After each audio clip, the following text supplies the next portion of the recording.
Welcome, welcome, welcome to Shedding the Corporate Bitch, the podcast that transforms female corporate executives into powerhouse leaders by showing them how to shed the challenges and overwhelm, along with any fear, insecurity, self-doubt, and negativity holding them back.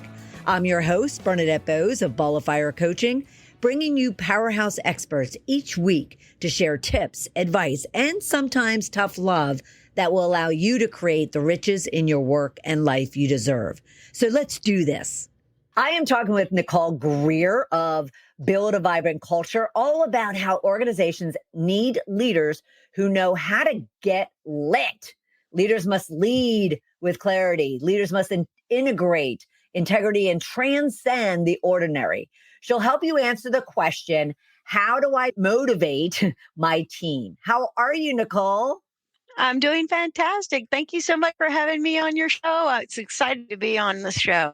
Oh, you're so welcome. You're so welcome. So before we get into all the building a vibrant culture, tell our listeners and viewers kind of a little bit about Nicole. Where do you live? You know, what are your passions? What do you do as a hobbies? All that kind of good stuff.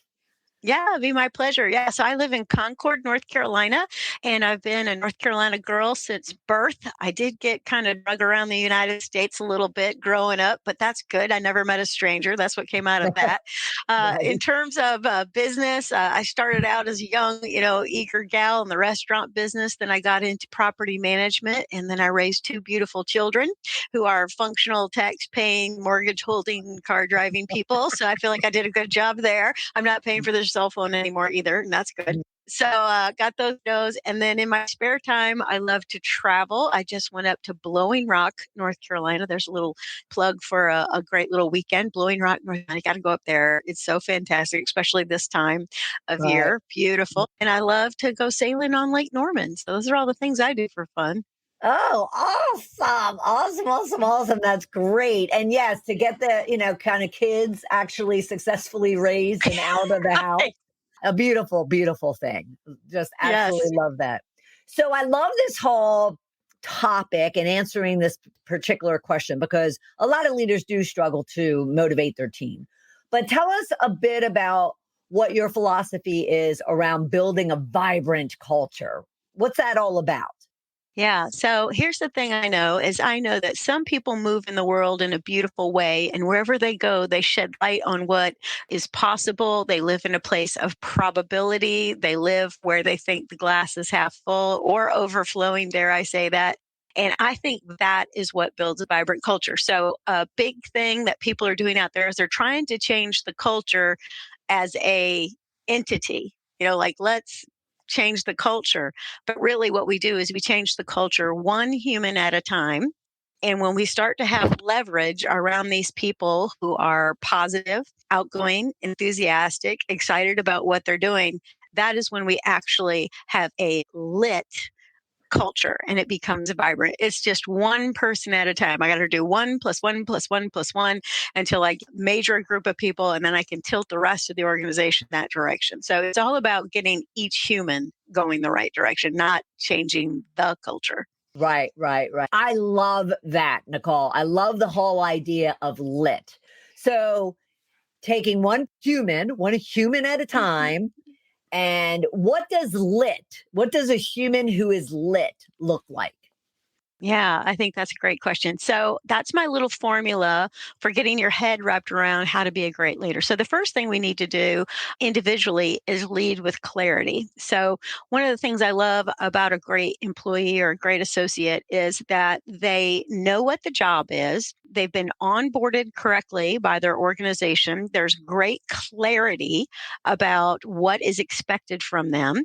And they begin to live into those expectations. So the L stands for leading with clarity. So there's been an awesome onboarding. This person understands their job description, and the people that work inside the organization have taken them by the hand and said to them, here's what your next 90 days looks like. So I think it's very, very important to do performance management with every single person on your team. Then there's no loss of clarity about what it is that we need to do. I had a master coach coach that I worked with for many, many years. His name was Dave Cowan. And he said this very important quote. He said, uncommunicated expectations are a premeditated opportunity to be disappointed. And I know that's a mouthful. Wow. Isn't that good? And so he taught that to me. And he said, that's one of the biggest problems that we have is that there's not that communication about what it is exactly we want you to do. And I think a secondary part of that, of leading with clarity, is that we leaders need to give people amazing feedback right from the get go, right out of the gate. And also like, tell them in the onboarding process, we give lots of feedback. So don't be surprised if somebody tells you you're doing an amazing job. And don't be surprised if somebody asks you to something you're doing. We really care about you and we want you to be super successful. So I Love think two that. things, setting expectations and giving tons and tons of feedback help us do the L, which is leading with clarity. Nice, nice. All right. So is there something with the I? Absolutely. So the I stands for integrating integrity. And here's the thing about integrity. Integrity is a funny thing. Everybody thinks they have integrity. Like if I had a whole, auditorium full of humans and I said, "Are you men and women of integrity?" All the arms would shoot up in the air and they'd be like, "Absolutely." But here's the truth. Here is the sad, sad truth. Integrity comes and goes. Now, people are probably, dare I say this, they're like, "What is she talking about? She's crazy." I'm not I know I'm not crazy because I've personally lost my integrity. Now, hold on, everybody. Don't be upset. You're listening to somebody who cares a whole lot and wants to do good in the world. But every once in a while, I'm hungry, I'm angry, I'm lonely, I'm tired, and I'm not on my best behavior. Can Yeah. anybody relate? So I Yes. call that HALT, HALT, hungry, angry, lonely, tired. And so sometimes I don't act my best or I'm not on my best behavior and I don't do what I need to do. Now, since that is just the truth of being a human, one of the things we have to do is we have to learn to ask for forgiveness and apologize for our bad behavior. So, integrating integrity is about looking at the quality of your integrity and being able to acknowledge when you've fallen out of integrity or not done what you said you're going to do, or various sundry things that we mess up in this life. Right. Admitting your imperfections, I think, is huge. Yeah. And I halted for years, not just moments or not just hours. I halted for a very long time. So I totally understand. And I love that acronym HALT. Yes. And hungry, I'm always hungry. But Me too. It's sad. I can't get enough to eat. What is wrong with me? seriously. All right. I absolutely love that. And the T. Yeah. So this is the T is for transcending the ordinary. So I think, it's very simple in this life to do a little extra. It's very, very simple to do a little extra. And if you want to transcend the ordinary, I think what you need to do is to get very clear about your skills and your talents and the values you bring. So, one of the things I do when I work with individuals where I'm trying to get everybody lit inside of a culture is I have them focus on a couple of things. One, make a huge inventory of all of the skills that you have, not just the ones you're using for this particular role, but like all the skills you have in general. I find that one of the biggest things missing for leaders to take advantage of is like a database of who can do what. And I can give you a quick story. Would you like to hear a quick story about that? Absolutely. We love Okay. stories. All right, awesome. Well, I was working with a gentleman who was a restaurant owner. You heard earlier I have restaurant experience. So I was working with this gentleman who has a restaurant, and one of the young ladies was on his wait staff, and she was going to school to become a graphic designer. This is not on his radar at all. He simply thinks she's waiting on tables out here. Well, he was talking to me about marketing and this and that and the other thing. And I was like, oh my gosh, well, you have a young lady that serves your food, works inside your business. They could probably do a little bit of social media for you, do some graphic design, work on the menu, blah, blah, blah. And he's like, oh, what? I never thought of that. And I'm like, okay, well, that's what I'm saying. Like you have Right. people right under your nose that have Right. some things that you're not aware of. So she ended up continuing to wait tables because, truth telling, honesty, and candor, she made more money waiting tables than she did doing these flyers. But then she began to build a portfolio that she can use for work ahead of her in her career. So really worked out fantastic. I think another thing about transcending the ordinary is to be super helpful and willing. So I find that a lot of people are like, I'm just doing my job over here. That's what I'm doing.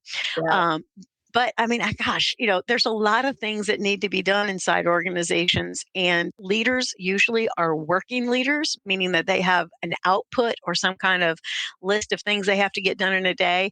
So actually, doing that old thing, managing by walking around, we all learned a long time ago in the 1 minute manager, they don't have a little time for that. Right. So things aren't as seen as clearly by the leaders. And I tell you, leaders catch heck for that too, that they don't see what's going on.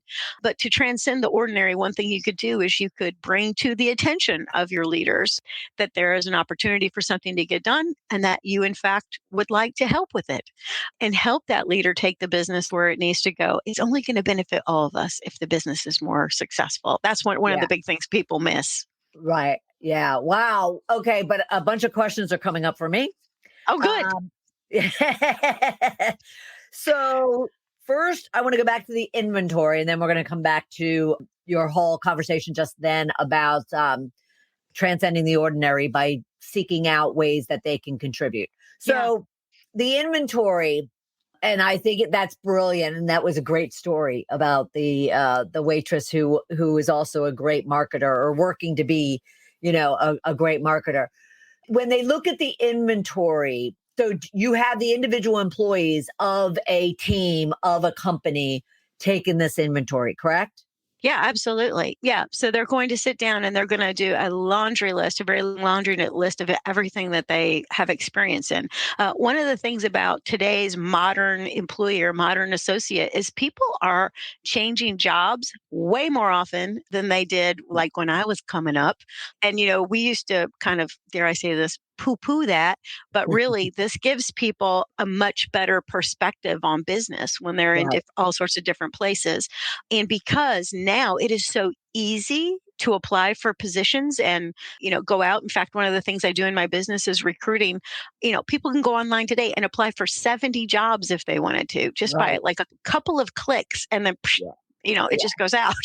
true. So people are gaining wide various backgrounds of experience, and so you just don't know what they've done. And Right. unfortunately, we don't do a good job of inventorying that. Yeah, I agree. I agree. And the main question too that I had was, do you have them considering skills and talents that maybe haven't even been applied in their work, like in a paying job, but more so, they're told that they're really good at something, or it's not something that they had considered, a skill to be paid for. And yet they are skills and talents that could be contributing into their current role or a future role. Do you have them looking at all of that, or just kind of what is career based?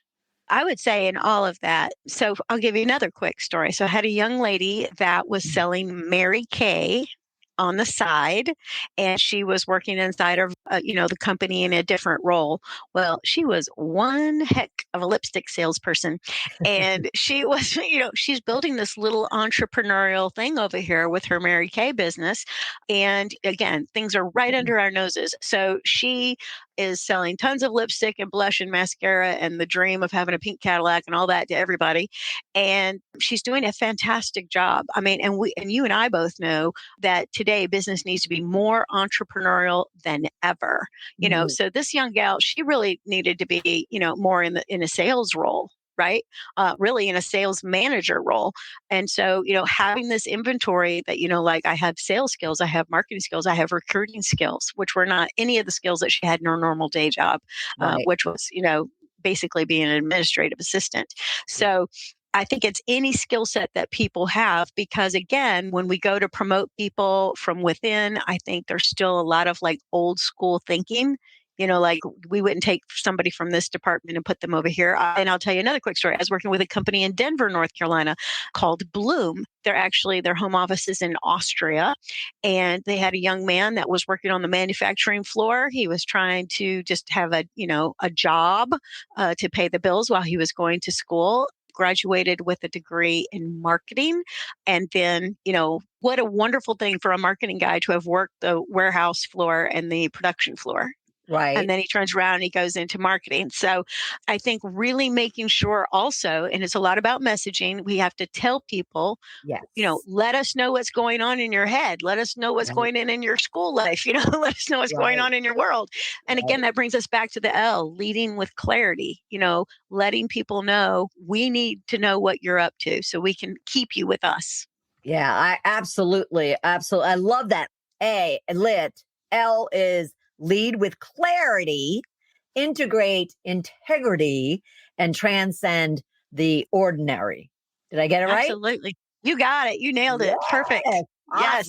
Awesome. Awesome. Awesome. Awesome. Absolutely love that. Okay. So then my second question to what you were talking about, especially when it came to the T, transcend the ordinary, is could some individuals see that a leader who steps in and says, "Hey, I can, do this and I can help with this." Is there any risk to them being seen as a micromanager by doing that? Well, I don't think so. And I'd like to say a word about micromanaging before I go any further. May I make a comment about micromanaging? Absolutely, absolutely. Okay. So I think this phrase micromanaging is totally overused. Okay. And so again, don't be upset by that. Here is the thing, micromanaging is where like the leader is hovering and over your every word and tweaking what you're doing every second. I get that. However, I do think that for a certain period of time, people do need to be micromanaged. And what I mean by that is that if you want to have a high level of expertise, a high level of excellence, you are going to have to coach people to do it a certain way.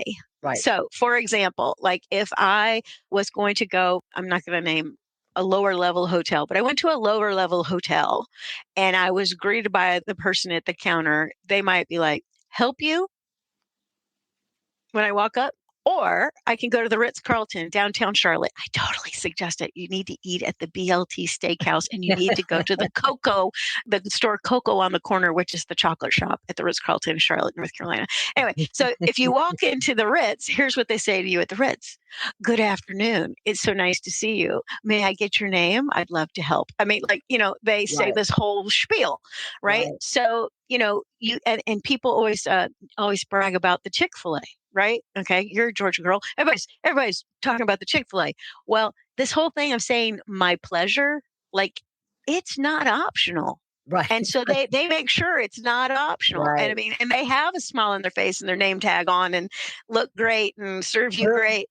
And Very true. that's just what I call training Yeah. or onboarding. When I said earlier in leading with clarity, it's like in that first, but really from the day you set the ad in the paper there. Oh, I just dated myself, put the ad on Indeed, and the recruiting process is you tell people, we're very big on feedback. We're very big on it. So that's Yeah. my 2 cents on micromanaging. Some people need it until they have the wings to fly. Right. And so micromanaging is not a bad thing wholly. Yeah.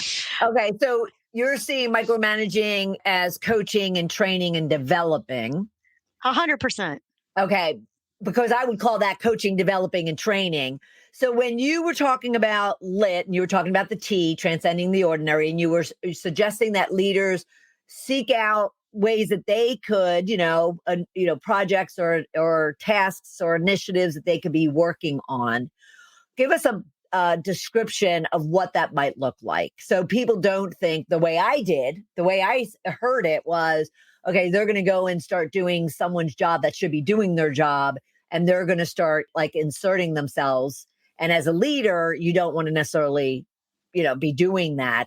So give us an example of what leaders could be doing to find those opportunities where they could be contributing, from a working perspective beyond what Yeah. they typically do every day. Yeah. Okay. So I want to just real quickly on the micromanaging thing is I agree with you. It is developing coaching and training, but the leader has to lead with clarity and say, I'm going to lead, coach, and develop. We're going to get in real tight together Okay. so that they know, so that the employee, the associate knows I'm not micromanaging you. If it's Right. not clear, the employee's like, gosh, he's on me all the time. Right. Gotcha. Because I'm training, coaching, and developing you. Yes, And I yes. care about your career. Okay. All right. So I call it that too. I'm just saying that people love to just throw micromanaging out there like a big sticker and They put stickers do. It's everywhere. And you true. can't get it off. You can't get the stickers off. All It's right. true. So back to what you were saying. Okay. So I'm going to tell you another quick story about that. So I was working with a manufacturing organization and I was talking to an engineer. And this engineer was sharing with me that he knew that there was a problem with the powder coating machine. Apparently, in this powder that coats stuff, it has to have the right amount of moisture in it, the right amount of humidity in it. Okay. So, all you engineers text me and correct my language. And so he knew there was a big problem because he was called to adjust this machine over and over and over again. So this is a problem. And the thing that I didn't understand that he shared with me is that the powder has one material or chemical in it that is very expensive. So this is costing the company a lot of money because every time the powder coating machine is clogged, we have to take out this powder and throw it away and get it all cleaned up and go again. So we're losing money and time, productivity, and stuff is not getting powder coated, which I'm sure all the way down the supply chain is a mess. Long story short, I said to him, well, do you know how to fix it? And he says, yeah, but that's not my department. And I said, oh no, the whole company's your department. It's all our department. Everything's our department. And I said, no, what do we need to do? He says, well, we need to call the manufacturer that's selling us the powder and make sure that the level of the chemical is above 20%. And I said, okay, let's do it. So we go, we make the phone call, come to find out the percentage is below 20%, and that is why it is clogging. So what's your point, Nicole? My point is that's how you transcend the ordinary. It's ordinary for us to have this powder coating machine clogging up every 5 minutes. We just keep throwing stuff in the trash. But like I said, if you go around the organization and you find issues, you could really make yourself super valuable, transcend the ordinary, insert yourself into the process and say, I know how to fix this. Would you like some help with this? Now, what I just did was a little communication technique that I call asking permission. And I think that's one of the best things you can do as a communicator inside your organization is say, I've got a really good idea. And if you would like it, I would be glad to give it to you. Instead of going, you know what y'all ought to do? Y'all ought to fix the powder coating machine. It's all messed up and it's a problem and y'all don't know what you're doing. No, see, don't do all that. Say, I've got a great idea. Would you like it? And see, the other person's got to say yes. And when they say yes, then you can say, here's what I'd like to do. Let's call the manufacturer and see what the percentage of this fancy chemical is at.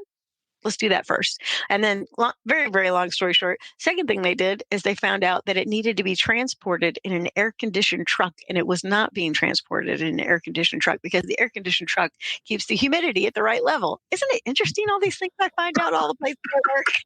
So, that's how you transcend ordinary. As you look around, you say, I can fix this. Right. Right. Right. Golly, you have great stories. And I love tying stories to these type of questions because it just helps everyone See viewing or it. Yeah. listening to see it, picture it, put themselves in it. So what do you believe leaders need to understand about their thinking toward building a vibrant culture that they're just not paying attention to? Yeah. All right. Well, the first thing I would say about the way leaders think is that here's a cool statistic. They say that on average, the average adult human has 15,969 thoughts a day, which sounds very impressive. However, here's the sad part. Overwhelming. It sounds overwhelming, Nicole. And if you have a podcast, it's probably twice that. But anyway, so 15,969 thoughts a day. Now, here's the problem with this 15,969 thoughts is that they say 90% of it is the same stuff you thought yesterday. Oh my God. Okay. And then I often joke and say, so if it feels like you work with a bunch of 2-year-olds, it's probably true because they have this thinking that's left over, even though they're 50 years old, that they've been having since they're two. Now, the thing I would challenge people around their thinking is to really step back and put together what I call a leadership philosophy. So I think that it is absolutely imperative that leaders sit down and they decide, they choose, they are intentional about the philosophy that they're going to have when they lead. And so inside that philosophy, you have to have some basic concepts of leadership that you are going to do without fail and that are very clear. So again, we're back to leading with clarity. You've got to talk about a school of thought.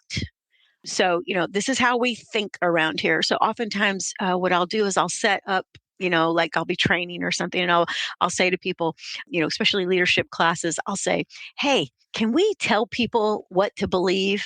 And everybody goes, nope, nope, nope, you can't do that. That would be wrong. And I'm like, wait, hold on a second. You can tell people what to believe. And they almost don't get it for a second, but it's like, okay, let's go back to my friend Chick-fil-A for a moment. Okay, here's what we believe. We believe that it's our pleasure to serve people. That's what we believe. If it's not pleasurable to you, you should not be here because that's how we roll. We believe that. Okay. So the same thing at the Ritz-Carlton or anywhere that has superior service or products is like, we are excellent and that's how we roll. So one of our things is we have to have a school of thought around excellence or a school of thought about the pleasure of serving others. And so we have people kind of adopt themselves into that. So we have to have a school of thought. There have to be some guiding principles. And then again, a set of core beliefs, things that we believe in. So one of the things I teach the people that I work with is my SHINE coaching methodology. So one of the schools of thought I have is that every single human on our team has to be doing self-assessment, which is the S, habit work, which is the H, I, integrity work, which we kind of touched on. And then everybody has to have some next right steps. Like, what are you working on? What are your goals? Where are you going to be when you grow up? What kind of career do you want? So performance management and then energy work. And energy work may sound a little woo-woo, but it's not at all. It's not at all. Every human has 6 energies that you can fire up and get people lit from within. So you got to work on these 6 energies. So I think that leaders have to have a way they think so that they can tell everybody, this is the way we're going to think. I think that this thinking will move us where we want to go. Right. And have you implemented SHINE at a team level, or do you propose that it comes all the way from the top down to the teams? Or can you kind of go into a company and start it at a team level and maybe see, where it goes from there? Well, I've done all of those things, but here's what I want to do. I want to start with the CEO. Okay. Sure. So there's this old saying, is this Maxwell? Tell me if it's Maxwell. Everything rises and falls on leadership. Is that his? I don't know. Anyway, Yeah. but I think it's absolutely true. And I'll tell you a quick story. So I was working with a lovely organization here in Charlotte, North Carolina, and they're like, we have these brand new leaders. They've never been managers or supervisors before, and we would love to have you come, Nicole, and work with them. I said, well, hot dang, I'm in. So we get it all together. I go down there and I teach them the SHINE coaching methodology. Plus I give them what I call my vibrant coaching toolbox. So it's very easily applicable things you can start doing this afternoon with the people that you lead. So during one of the breaks, this really cute young gal comes up to me and she says, oh, I am so enjoying this. I'm like, oh, me too. And she says, can I ask you a question? I said, of course. She said, is my boss going to get this training? And I said, not as far as I know of right now. That would be my goal. You mean they're not having the same session? I said, no. And she went, oh. Yeah. I guess that's all I have to say about that, right? She knows. See, here's the thing. This young gal knows that she can't do this in a bubble. Like she can try to do it with her team, but if the guy or gal up here or the guys and gals over here or the guys and gals down here are not using these tools, she's got to get that leverage. So again, one person at a time plus another one, we get them all lit, starts to get vibrant in here. Mm-hmm. Right. Yeah. That's why I wanted to ask that question because I love your question. Yeah, I really wanted everyone to understand that, yes, we'd love it to come from the top, but when it can't, if you feel it's I'll try important to. from anywhere. Correct, correct, correct. Yeah. And okay, so I want you though, just really quickly to repeat each one of what SHINE stands for. Yeah, absolutely. So the S is self Selfish. assessment, Hmm. and that means to turn the mirror inward. And the research says that one of the most highly valuable tools a leader can do and have in their toolbox is some kind of reflection exercise. So here's a really important question that all leaders need to ask themselves: what is it like to experience me? That's a great question. Yes, it is an awesome, awesome question. Everybody take it and run with it and try to go figure out Yep, what that is. Because yep. here again, nobody's going to follow you, if you're a B or the other word for the boys. So, I mean, it's just not going to happen, or they'll give you the minimum. So we're back to the job description, like, so the guy that's like, well, that's not my department. Okay. Right, Yes, it is. Everybody's department's our department. It's right. all together. Yeah, So that's the S. Okay. H is habit work. So habits will serve you or they will slay you. And everybody on the planet knows this because you've either had too much sugar for a long time or you stay up late when you should go to bed or yeah, whatever your stuff is, right? You know that these slay you. They don't put you in your best point of performance, right? So habit work for employees is huge and right, should again be something we talk about with them at onboarding, right? Like, so here's some habits that will really make you successful here. Be right. 5 minutes early. If you start at 8, be here at 7:55, Yeah, because some people didn't get taught by mama these things. So yeah. I for True. integrity, N for next right steps, and E for energy. Energy. Love it. But I want to go back to when you were talking the self assessment and you were Yeah. saying the example of the person who's like, it's not my job. All right, this Hmm. is going this direction. I'm veering off here for a second. Okay. So, a lot of people would say this whole concept out there of quiet quitting. Hmm. And they are voicing and advocating, I have a job description, it fits this box, and that's all I'm meant to do. And what are your thoughts in regards to that whole movement around quiet quitting? Okay. Yeah. So first thing I would say is that quiet quitting is about relationship.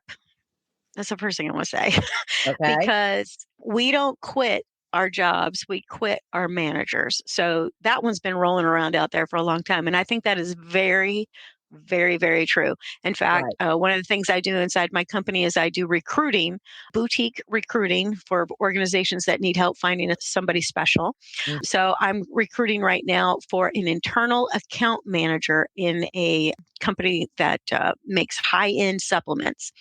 Long story short, I was on the phone with this young gal and, she is I'm like, tell me all about you. Well, I'm killing these numbers and I'm doing this and I'm doing that. And she's all excited and everything.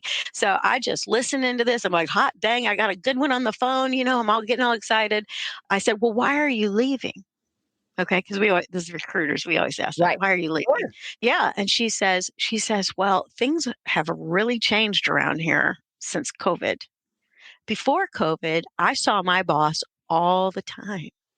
And now we've gone remote. I don't hardly hear from anybody. I feel like I'm on an island. I said, now, do you think she's lying to me? I don't think the girl's lying to me. She just told me how awesome she is. And she's still working very hard. She said, Right. I'm still doing everything I'm supposed to be doing.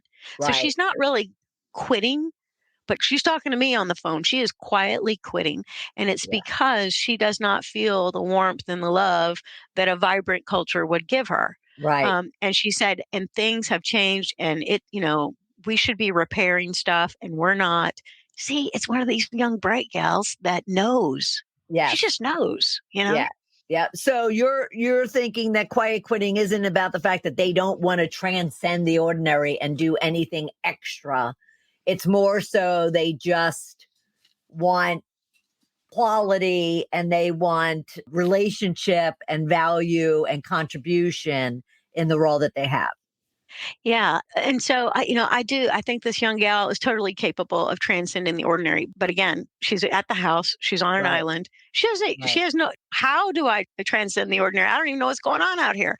Yeah, So that's a problem. Now, there are people that have taken advantage of the issues of COVID, right? So, mhm, like I will hear comments like, well, they took all the government money, and there's all these comments. Okay. I'm not saying there isn't a contingency or a group out there that doesn't want to work anymore because we've made it easy for that to happen or right, whatever. right, Okay. right, But right. here's what Nicole Greer tries to do. I try to do self assessment. Don't miss that, everybody. And I look in the mirror and I say, I don't really know. I mean, like, I could make an assumption, but we all know what happens when you assume. You make an Right, ass out of you and me. So right. I don't want to assume. Here's what leaders have to realize: don't assume your people are bad. I Get like that. in there, get Right. in there and talk to them and figure out what it is. So I want to go down a little bunny trail. You went down a bunny trail. Can I go down a bunny trail? Sure. Okay. So one of the things, and so don't get mad at me, everybody, but I am not a big fan of all these employee surveys.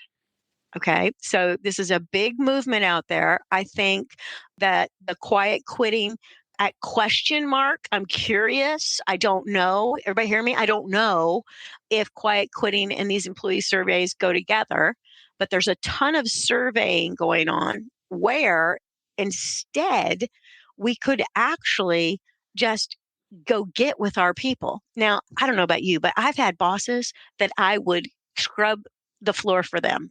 If that's Right, not, wasn't in my job description, I go, they're like, will you right, scrub the floor? Of course, I'll go right, scrub it, right, plus go get the coffee at the food line on my way home and, 100 of various sundry other things that weren't in my job description because I loved working for that person. And then I right. also had people that I had no respect for at all. Mhm. And I was like the other gal, dare I say this, and I still worked my butt off, but I tried to find a better place to go. Right. So I think it's really about that because once you open up Pandora's box on these surveys, people start asking for things that you may not be able to give them. Yeah. So it's surveys around their satisfaction at the job. Is that what you're saying the surveys are? Yes, they call them employee satisfaction surveys, Okay. employee whatever surveys. Okay. Just In whatever this fact, yeah, in fact, I have a gentleman that I work with. He is a doll. is. He cares so much. He is a sweetheart. And he just recently had a whole survey thing come back on his leadership style. Now, he spent a whole year working with me trying to be a better leader. Now, if this guy's not trying, I don't know what, but his team rated him very low. Now, when they got the survey results back, instead of them all getting in a room and having what Kim Scott would call in her book radical candor or, helping the guy out, they Right. pulled in an HR person to be the middleman. How is this going to work? Now there's Yeah. all this animosity and Oh, ickiness. It's that it's is terrible. well, that's a good segue to my a question that I have about okay, so what would you say is the best thing a leader can do with a associate one on one Well, have a one-on-one every 2 weeks. And every in 2 weeks? this Oh, yeah, yeah. People tell me they don't have time for that. That's all you got time for, I promise, is Yeah. talking and loving on your people. That's what you Right. gotta have time for.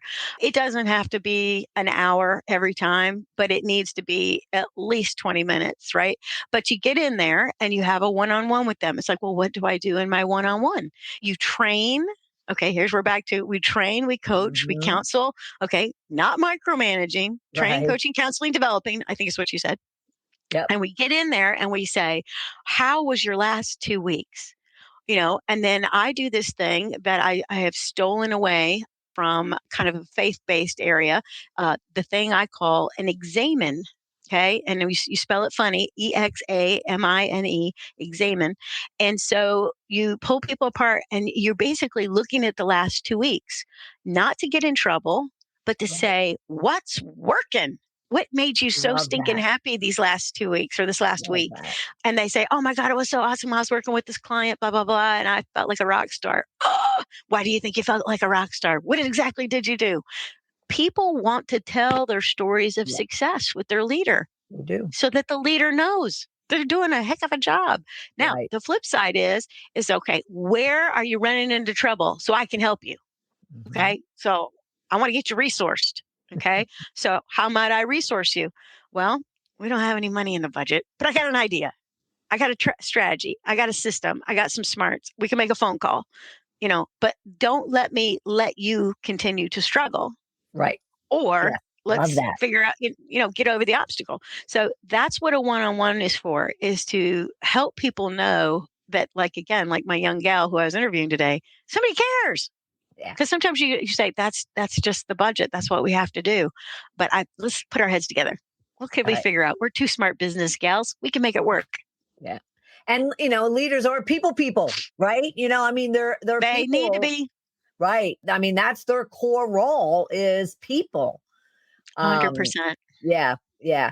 So this has been awesome. I mean, my God, you just kind of like loaded. We got everything from Nicole. But however, we're not done yet. However, What okay. would one last tip or piece of advice would you give to a leader if they are, thirsty for building a vibrant culture, even if it is one human at a time?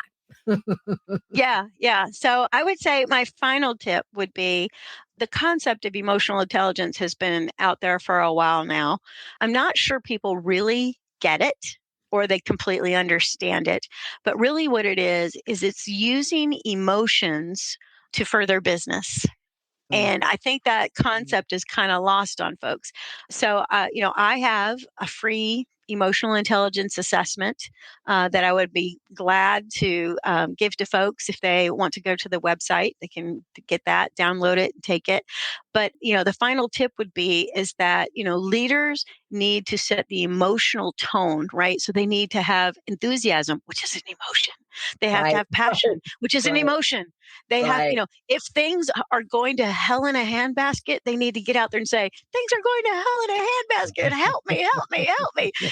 But in a way that people go, of course we'll help you. Because along the way, you've been honest with us. You've practiced integrity. You've led with clarity. You've told us what's going on. Let me start over. Led with clarity. You have been in integrity. And we've watched you try to transform the ordinary. So of course we're in. right. And so, it's using them intentionally, not letting them get the best of the situation. So again, if I went back to that Love it. employee survey thing that I was talking about, I mean, talk about emotional intelligence. Everybody thinks things stink and it's awful and it's terrible and everybody's against each other now. Right. Yeah. Right. So we have to have self-awareness, self-management, relationship management, and social awareness. So using our emotions for good and Using intentionally. our emotions for good. That's right. That awesome. Awesome. Oh my gosh, Nicole, thank you so much. This has been absolutely fantastic. And yes, go get that assessment from her. Go to vibrantcoaching.com and be sure to also just look around, see what she does and what she has to offer and how she can help you and your team. And granted, we'd love it from the CEO down, but if not, then let her come in right in somewhere in the middle and help you build a vibrant culture, one human at a time. Thank you so much. I so appreciate it.